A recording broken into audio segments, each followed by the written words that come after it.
Guatemala no está aislado de ese tema, del tratamiento de ese tema y cómo resolver ese, porque es un problema educativo de carácter nacional.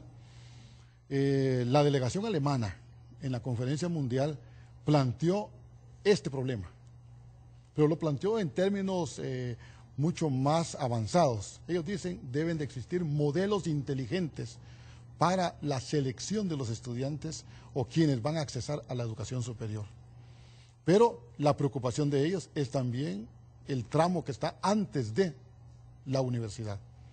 El actual ministro de Educación argentino, el gran teórico de la educación, Tedesco, dijo, la equidad es la estrategia de justicia social para la igualdad de ingreso a la universidad.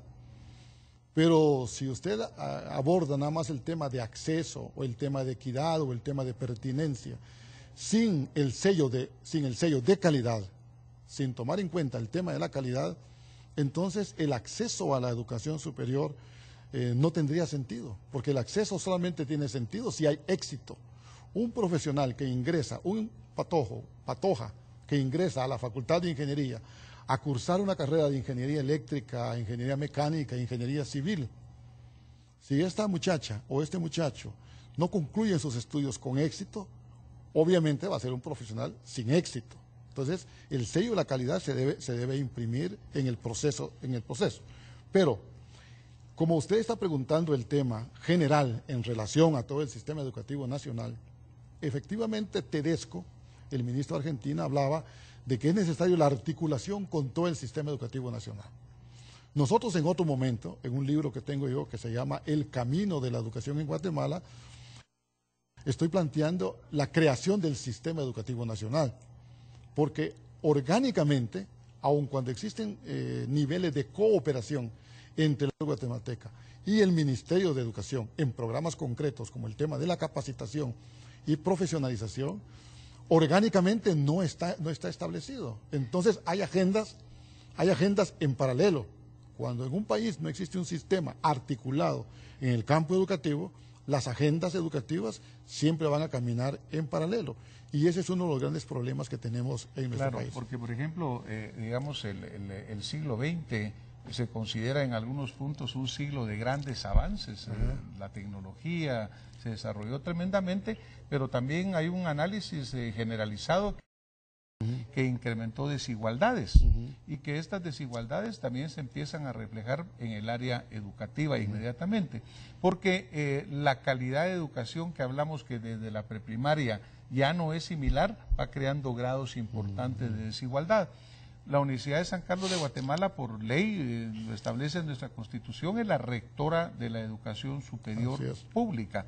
Y en Guatemala el sector público es todavía tal vez un 80, un 85% de la educación superior, lo cual ha cambiado en otras regiones de Centroamérica aún, que es diferente un poquito la proporción.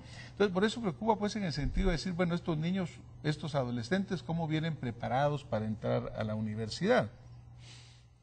Fíjese que... ¿Cuál ha sido su experiencia en el sentido de cómo evaluar a estos jóvenes que quieren entrar, cómo se les califica para que puedan ser miembros ser alumnos de la universidad?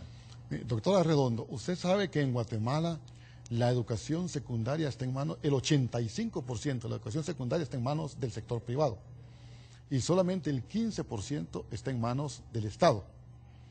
Entonces la garantía de que sea el sector privado que tenga los mejores colegios en el país no es verdad, no es real. Obviamente usted encuentra en la zona 16, en la zona 15 y en otras zonas de la capital grandes excepciones. Hay colegios con un gran nivel de exigencia, hay colegios con un gran nivel de calidad, ¿verdad? que se muestra por los docentes que ellos tienen. Entonces, la Universidad de San Carlos se enfrenta a este problema. Y no solamente la Universidad de San Carlos, la Francisco Marroquín y todo el sistema de educación superior enfrenta a ese problema. ¿Cómo remediarlo cuando directamente no le es competencia al sistema de educación superior?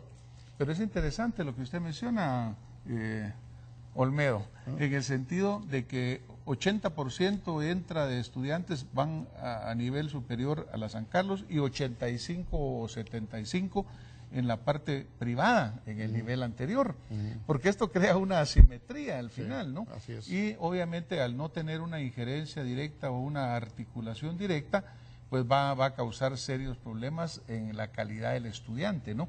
Que obviamente también le crea al estudiante que ingresa un problema porque muy probablemente puede fracasar o puede entrar en repitencia, que es uno de los grandes problemas que me cuenta usted que también trataron allá, el costo de estar repitiendo constantemente. Sí. Hay un triángulo importante, ¿verdad?, que es acceso, ¿verdad?, acceso, calidad y costos.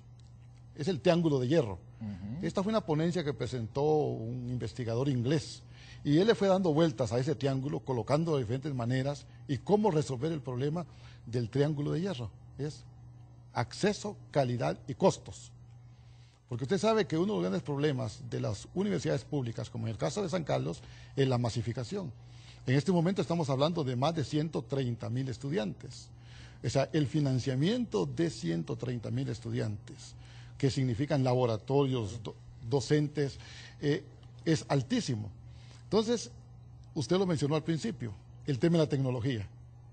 El ponente inglés dijo, este triángulo de hierro es posible resolverlos bajando los costos si incorporamos la tecnología.